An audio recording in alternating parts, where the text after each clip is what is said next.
Alright, folks, so it's safe to say the Detroit Pistons had an interesting last 24 hours. So, yes, we got some trade deadline rumors to get to, and some trades that happened. So, let's go ahead and let's see how these trades look. So, the Pistons made 2 trades in the last 24 hours. One last night and then one earlier today. We're going to go through both trades individually. And then we're going to go and I'll list some reasons why the Pistons did those trades, of course. So let's go ahead and jump right into it.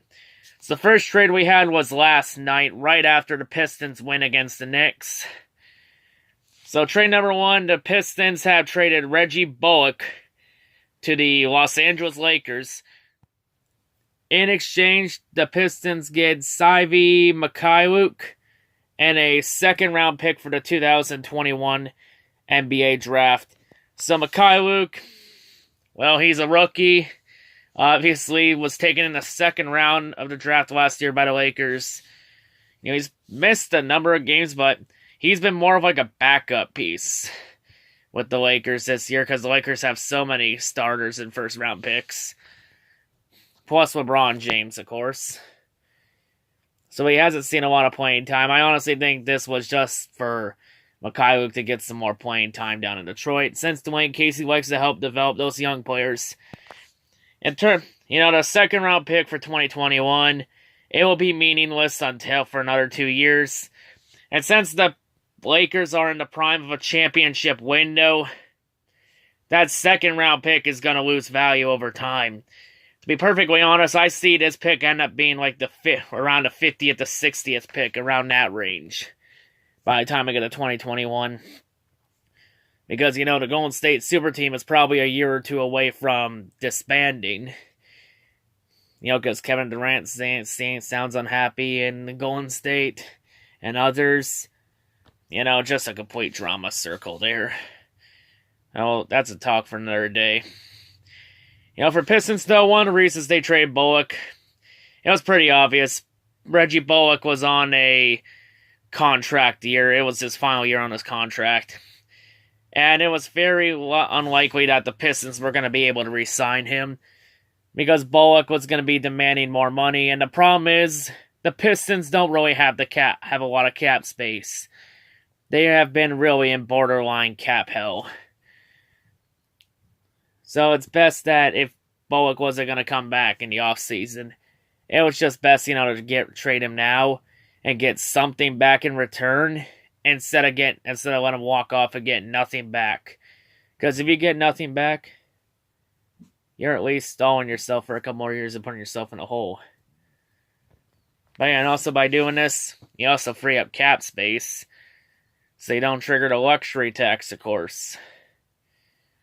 So yeah, it's obvious Pistons might be trying now to rebuild. And also with Bullock gone, this also means that Luke Kennard is more than likely going to be taking his spot and will be a starter alongside Blake Griffin.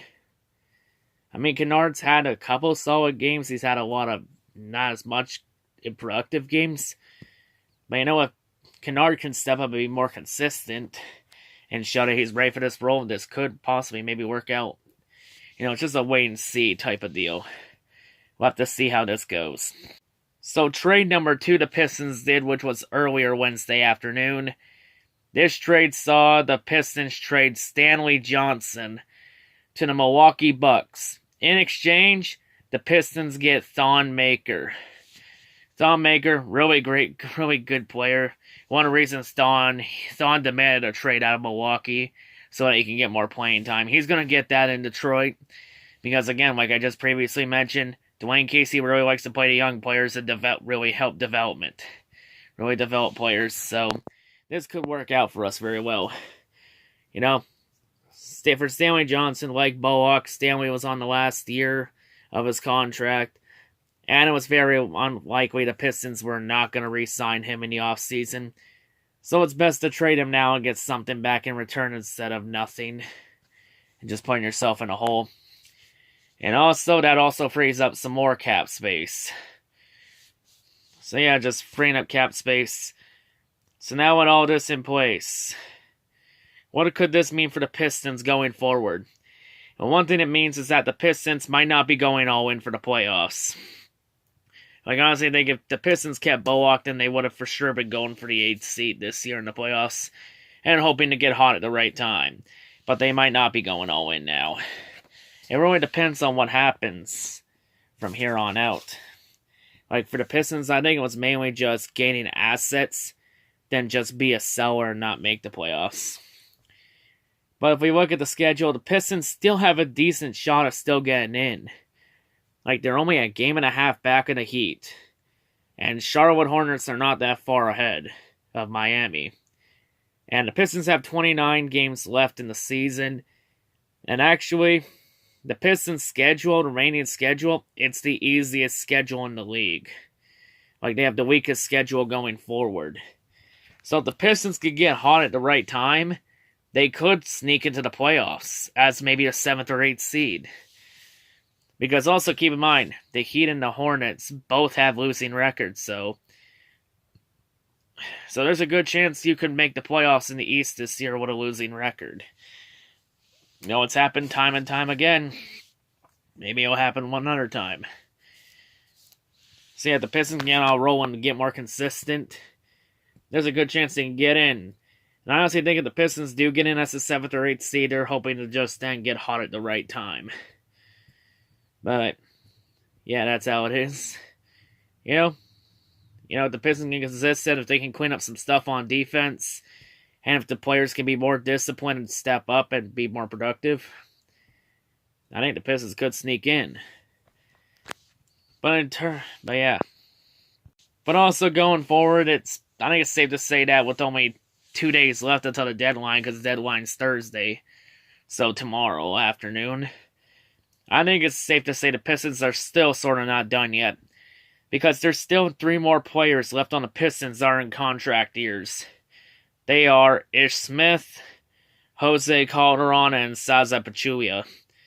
I'll also show their cap hits. Ish Smith, his cap hit is $6 million a year.